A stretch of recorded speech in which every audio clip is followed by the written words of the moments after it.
திருச்செந்தூர் முருகப்பெருமானுக்கு வர ஜூலை 7 திங்கட்கிழமை வெற்றிவேல் வீரவேல் அப்படிங்கிற கோஷம் விண்ணை பிளக்க காலை 6:15 முதல் 6:50 கும்பாபிஷேகம் நடக்க இருக்கு.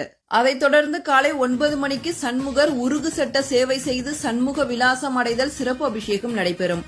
இந்த உருகு சட்ட சேவையை பார்க்கறதுக்கு கண்கோடி வேண்டும். உருகு சட்ட சேவைனா என்னன்னா, மற்ற கோவில்களை உற்சவர் வீதி உலா வர்றதுக்காக அந்த தெய்வ மூர்த்தங்களை கொண்டு வந்து வாகனத்துல வைப்பாங்க.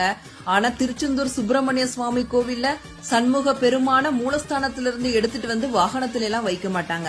மாறாக உருகு பலகை அப்படிங்கிற பெரிய பலகையை சண்முகர் எழுந்தருளி உள்ள பீடத்திலிருந்து சந்நிதி வாயில் வரை போட்டு சண்முக பெருமானை பலகை மீது இருத்தி சிறிது சிறிதாக அசைத்து அசைத்து பீடத்திலிருந்து கேடயத்தில் எழுந்தருள செய்வார்கள்.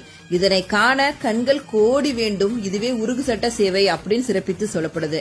அது மட்டும் இல்லாம சண்முக பெருமான் எழுந்தருளி வீதி உலா சென்று மீண்டும் சன்னதி திரும்பும் வரை உருகு பலகையானது சன்னதியிலிருந்து வாயில் வரை நீட்டி போடப்பட்ட நிலையிலேயே இருக்கும். தன்னை நாடி வரும் பக்தர்களின் குறை தீர்க்கும் கருணை கடல் கந்தனின் அற்புத தலம்தான் திருச்செந்தூர்.